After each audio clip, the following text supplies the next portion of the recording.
Good afternoon. How is everybody? Freezing. Freezing. Well, it will keep you awake. It's so cold in here. You know what? I store meat and ice cream. That's right, we could. But I do remember one time last summer, it was so warm in here that some of you, I won't name who, were dozing off in the front row. So keeping it cool keeps you awake. It must be somebody who's already just. Yeah. Good afternoon, everybody. I'm not going to say who it was. A couple announcements to bring in, starting out with a very serious topic, and that is the suicide attack that took place in Afghanistan. The United States government strongly condemns and is appalled by today's suicide attack at an education center in a community in Kabul that killed 48 innocent civilians and injured many more.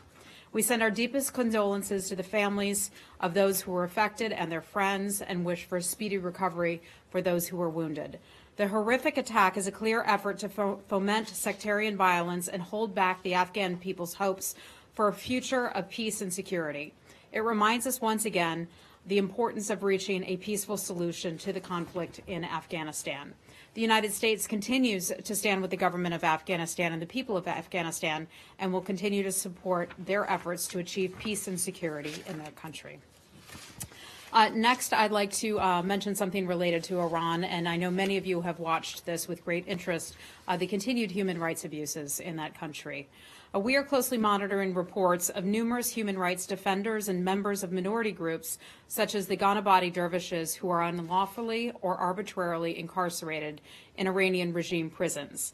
Yesterday, I tweeted about Narges Mohammadi. She's a mother of two with a critical health condition, who was recently sentenced to a total of 16 years in prison for peacefully advocating for human rights reforms.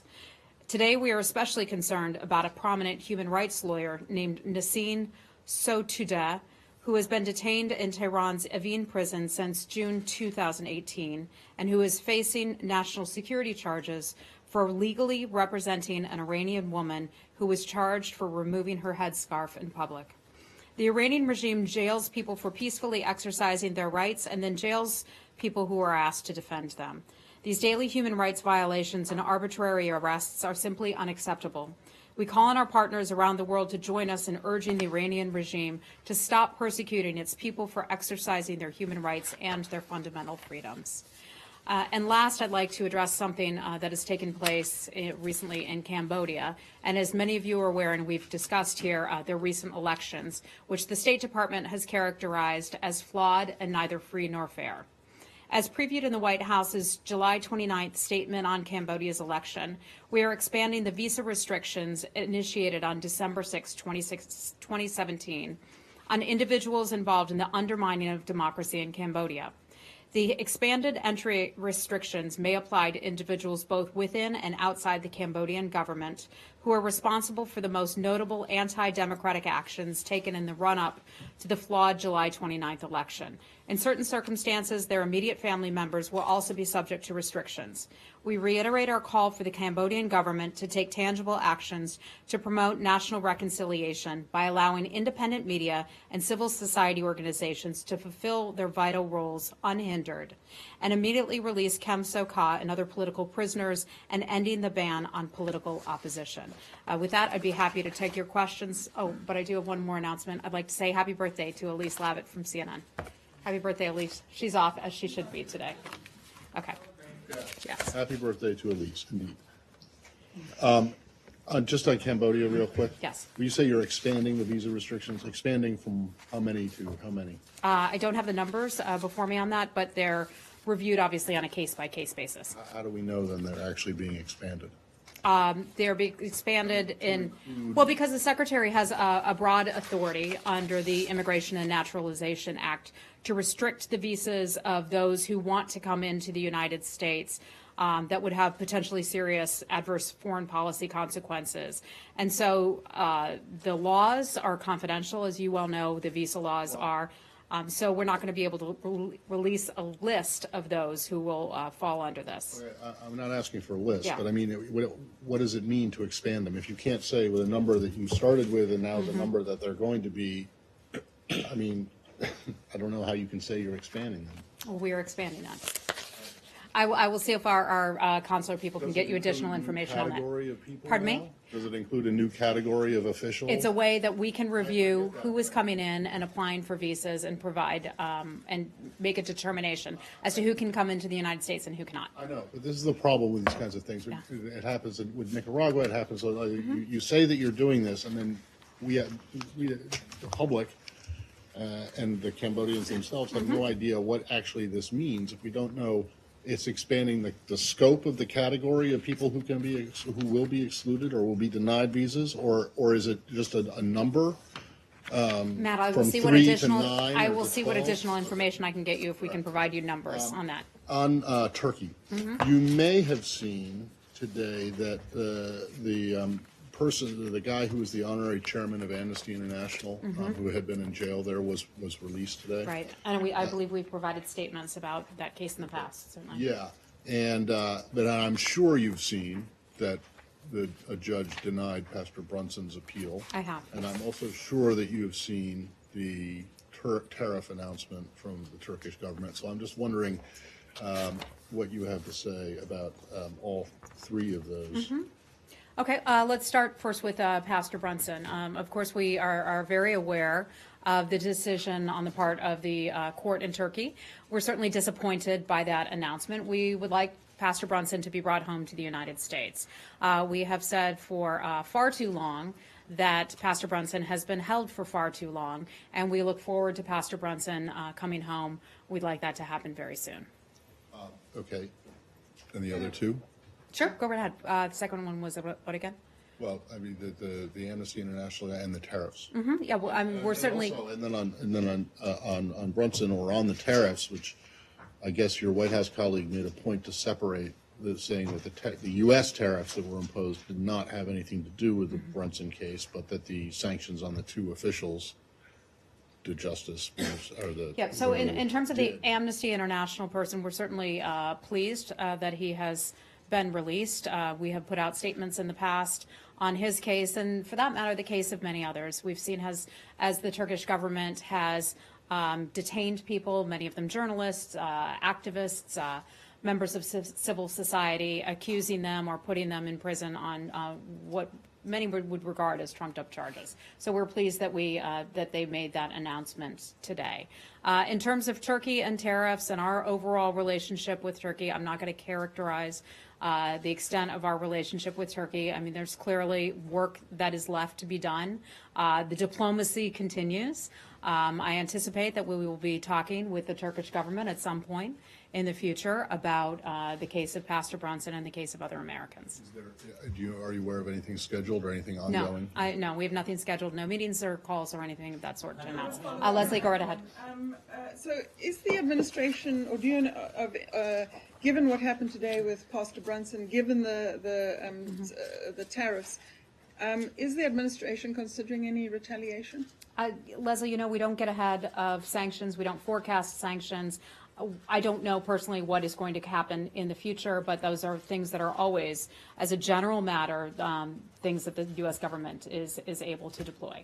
The vice president just tweeted that, saying he's demanding his release. I mean, has the secretary made that message clear to his Turkish counterpart? I think we've discussed this before, that the U.S. government, whether it's the vice president, the president, the secretary, we've made our expectations very clear. We want our people home.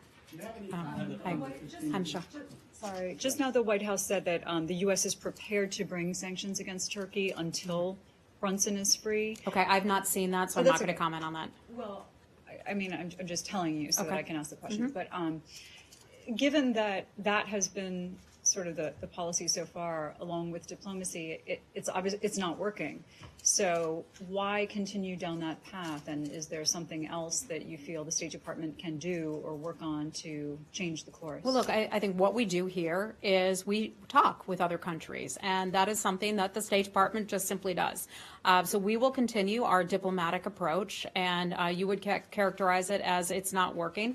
We don't have Pastor Brunson home yet. We don't have other Americans home yet, but we will keep working on it. Doesn't mean that we're going to stop trying. Okay. Said, go right ahead. The fact that Qatar is infusing $15 billion to shore up, apparently, to shore up the Turkish lira. You have any Yeah, comment on so I saw that report. I just have to refer you to the government of Qatar and the government of Turkey. both are I don't have any comment for you on that. I'd have to refer you to those governments. Okay. Pardon me? Do you welcome the step that Qatar has made? I think that's between those two countries, and I'm not going to comment on that, so I'd just refer you to those governments on that issue. Hi, Nick. Hey, Heather, just following up on Turkey, can you say what the last time was there was actually a discussion between whoever it is who's handling the Brunson case with the Turkish government? As you know, Ambassador Bolton, National Security Advisor Bolton, spoke with the Turkish ambassador 2 days ago, Monday, this week here in Washington. I believe that was the last conversation. But I certainly can't rule out that our embassy or other State Department personnel or U.S. government personnel would not have talked to Turkish officials about other matters. But is it your policy right now that there will be no discussion about this issue until he's released? We don't have any policy on that I'm aware of. Okay. Hold on. Why is it important this one American to put global financial stability at risk, put U.S. base presence in Turkey at risk, put a NATO alliance with a NATO partner at risk for one American who's being put through the Turkish justice system? So you're saying this is our fault? No, This I'm saying situation is our fault? Why escalate it to that level for a single American I who think- has not been tortured or mistreated? You know, he's been. I think put to the I would Turkish take justice issue with the system. premise of your question. In terms of the financial situation in Turkey, we addressed this yesterday. And Turkey's financial situation has been in the works for quite some time, and it dates prior to the imposition of sanctions on August, I believe it was August the 1st. So this has been in train for quite some time, and you cannot blame the U.S. government for that. We have a very broad relationship with the government of Turkey. Of course, with all nations, as a general matter, we will often have areas where we don't always agree, where we don't always see eye to eye, but we also have areas where we do work together and cooperate, and Turkey would be one of those governments where we sometimes have areas where we disagree, and we certainly sometimes have areas where we cooperate as well. But this isn't one thing that you simply disagree, one area. This has been put to the forefront of everything. And your question is? It's, so why is this one more important than all the others, it seems? You're trying to single out one individual, and I have stood here repeatedly, as have many of my colleagues, to speak about other people who have been detained in that country. Our chief mission is the protection of American citizens. That would obviously include Pastor Brunson. We also have 3 locally employed staff.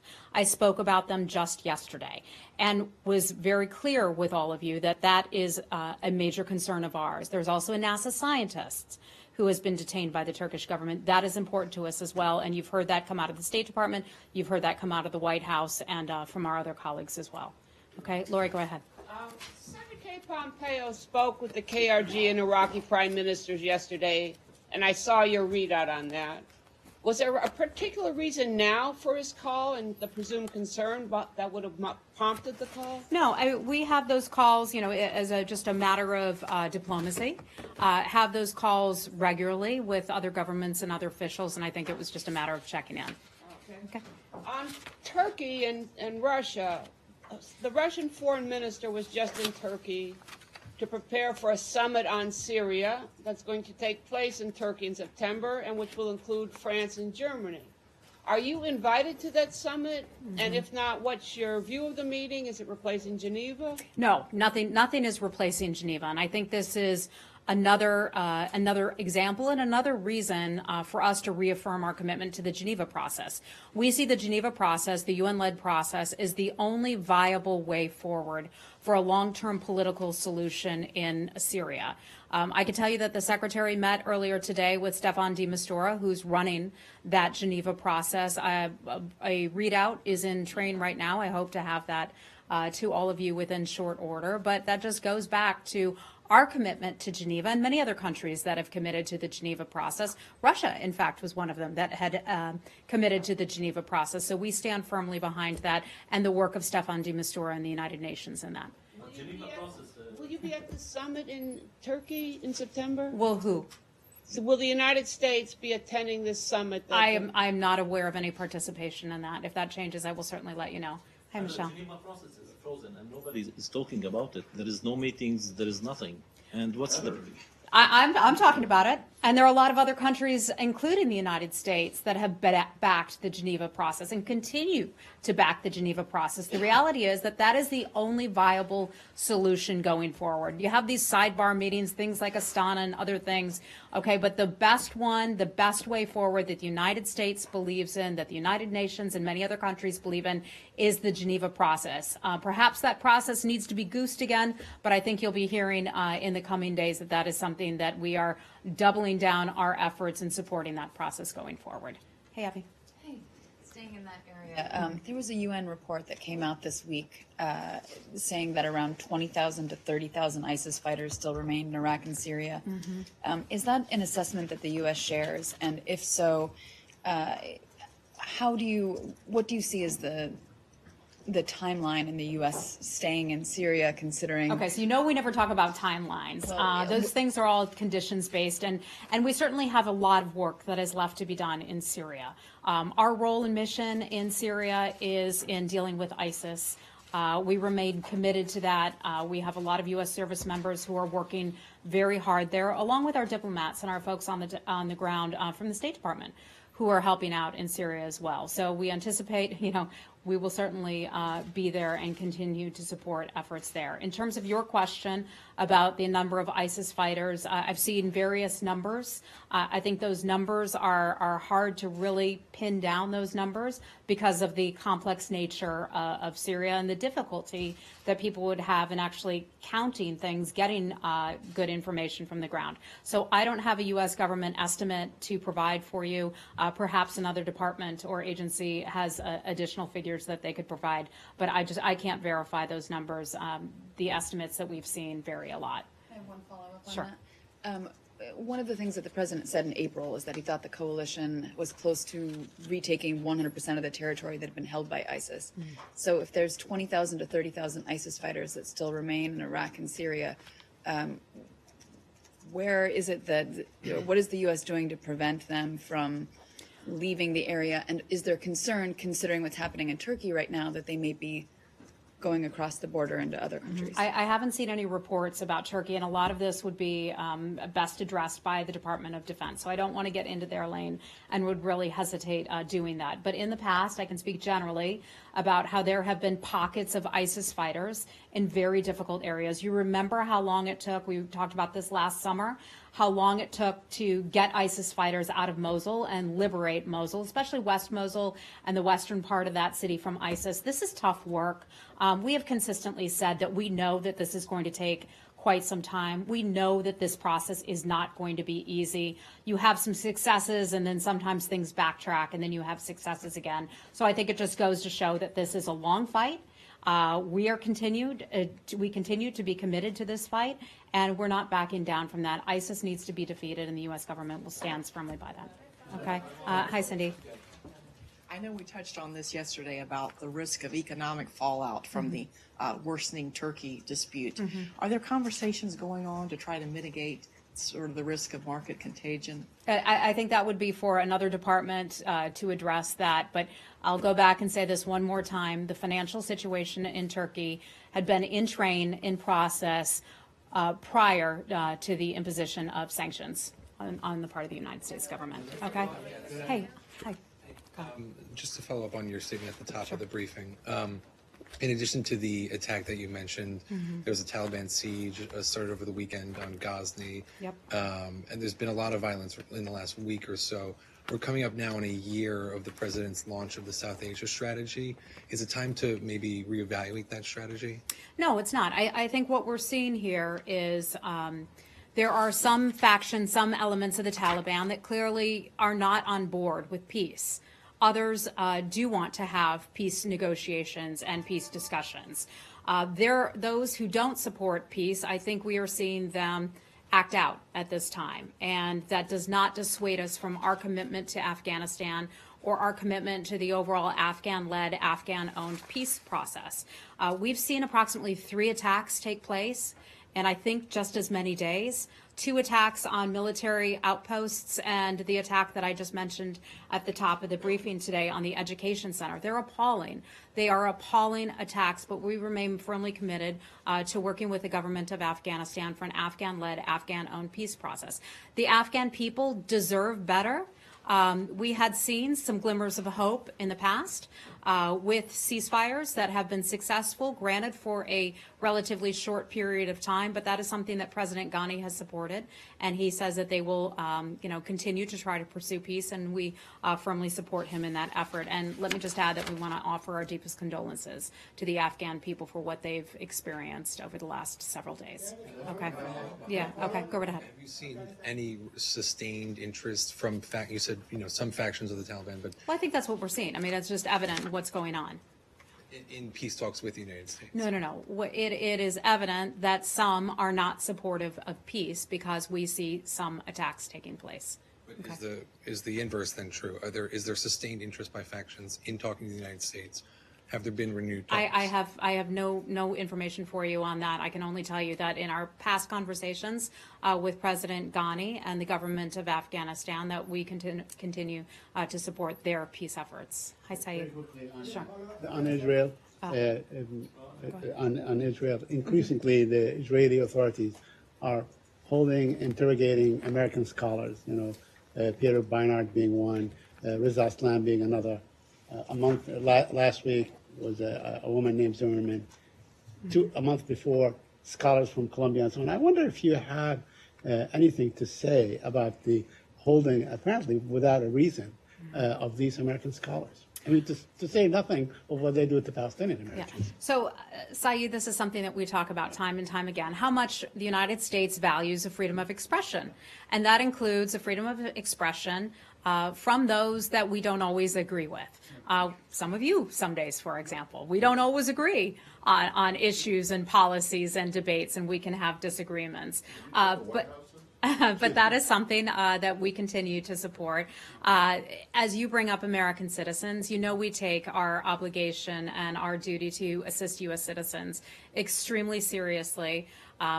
In terms of specific reports, I can't comment on, what has happened to specific Americans or conversations that they have had with the government. I believe that the Israeli government has addressed some of these recent situations in recent days, and so I just have to refer you to the government of Israel for more on that. And Israel just announced that the ceasefire has been implemented between Israel and Hamas. You have any comment on that? I'm not aware of that. I had not seen that report. My apologies. Abby, go right ahead. On Bangladesh. Okay. Switch. Do you have any comment, or does State Department have any concern over the crackdown on student protesters, the arrests that have been happening within Bangladesh? So this is a story that was in the news largely a week ago or so, and we're certainly aware of what started some of these protests. And there was a situation in which 2 young children were killed by a speeding bus. I think that's what you're talking about. And protests started where young people were standing up and saying, people need to be drive more safely here in Bangladesh. And that kind of increased. Those protests started to increase. The government took some measures, I think, to try to limit some of those protests. I don't have any new details for you on what may or may have happened in the last day or so. I just don't have that fresh of information. But I know that we have a good relationship with the government of Bangladesh. We make our concerns about many matters very clear to that government, and we continue to have good cooperation with them. But we also, as we just discussed with Saeed, support the freedom of speech and the right to protest peacefully. Hi, Janie. Hi, thank you very much. On North Korea. South Korean government will paying $8 million to North Korea for the humanitarian assistance. Is humanitarian assistance included the sanctions against North Korea? What is your? Jenny, I don't have any information on this recent report, so if you can get me some additional information, I can try to get you an answer on that one. Okay. Hey, Callie. So on Myanmar, we've seen Politico had a story about how there was a something on what the secretary may or may not say regarding the situation with the Rohingya. Do you have anything to announce on, is the State Department going to call it genocide? What's been happening in Rakhine State with the Rohingya? First let me start by saying, I'm certainly familiar with that report that came out. The report that came out revealed documents that were internal deliberative documents from the State Department. Someone at the State Department or in one of the agencies leaked those documents to a reporter. And I just want to say that I had conversations with the Secretary about this, and we have had conversations internally about that matter.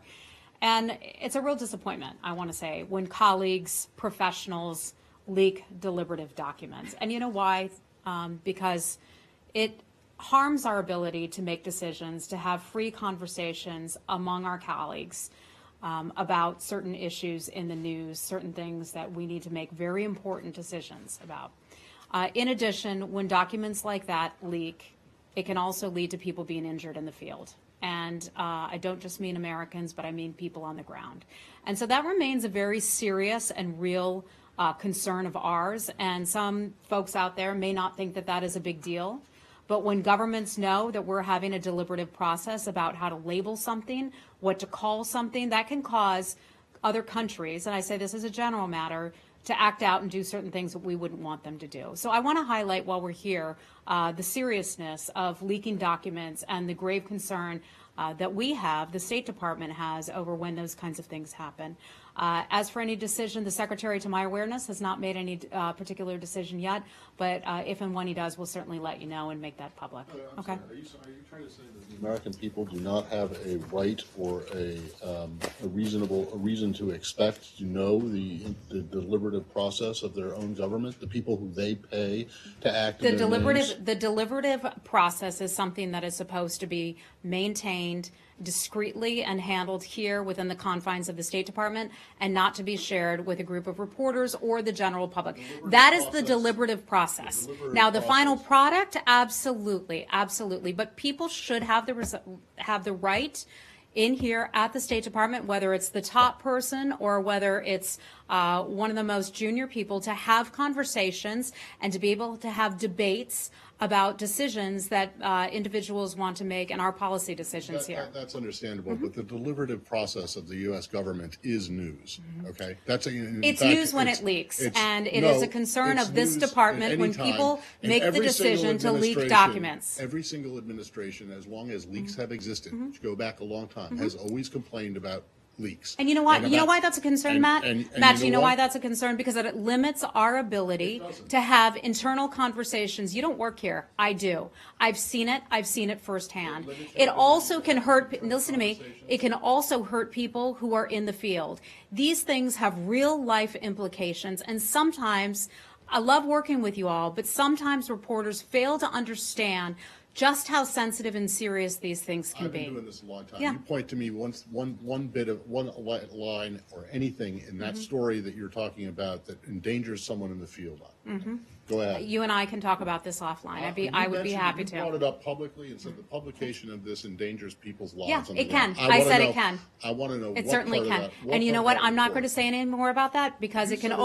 Listen, I'm not going to get into details about that because that could further endangered people's lives. And I think you know exactly what I'm talking about. Anyone wants to have an off-the-record conversation, I'd be more than happy to right after this briefing. I would also point out that I don't think there's any evidence that these documents coming out or whatever, or any leak has hindered or limited internal deliberation.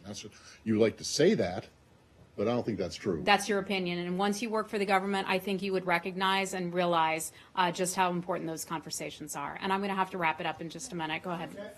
Ben, go right ahead. Yeah, on time one, are any State Department officials planning on meeting President Tsai when she comes back through the U.S.? Not to my knowledge, and I'm not even aware of her travel plans coming back through the United States, if she is or not. I don't have any information on that. Okay? Okay, final question. Yeah. Alice Wells has been meeting with the Taliban. Can you tell us what the status of her talks? Supposedly those are the favorable Taliban, not the bad actors. So I would take issue with the premise of your question again. I can't confirm. two now. I can't confirm that any meetings of that nature have occurred. Alice has conversations with various government officials, and I don't have any information to provide you on any potential meetings that she has had in the future or in the past. A year after the big strategy session on Afghanistan, can you say the situation has improved? Look, I think Given these the think I- losses in Ghazni? I think and- I addressed that. We are moving forward. The United States government continues to back the government of Afghanistan and their Afghan-led, Afghan-owned peace process. Is it going to be easy? No, certainly not. And we've seen that in the past few days, the devastating effect that bad actors can have on the peace process. But that does not mean that we are going to back away and no longer support the peace process because some factions, some people decide to terrorize the Afghan people. We are not backing away from that. We continue to support an Afghan-led, Afghan-owned peace process, and I'll leave it at that. Nothing's changed. Okay? I've got to go. I got to Let's go go. back to the Cambodia thing. No, I'm done. I got to For go. 1 second. I've got to go. Thank you. I've got a meeting. The Parliament today.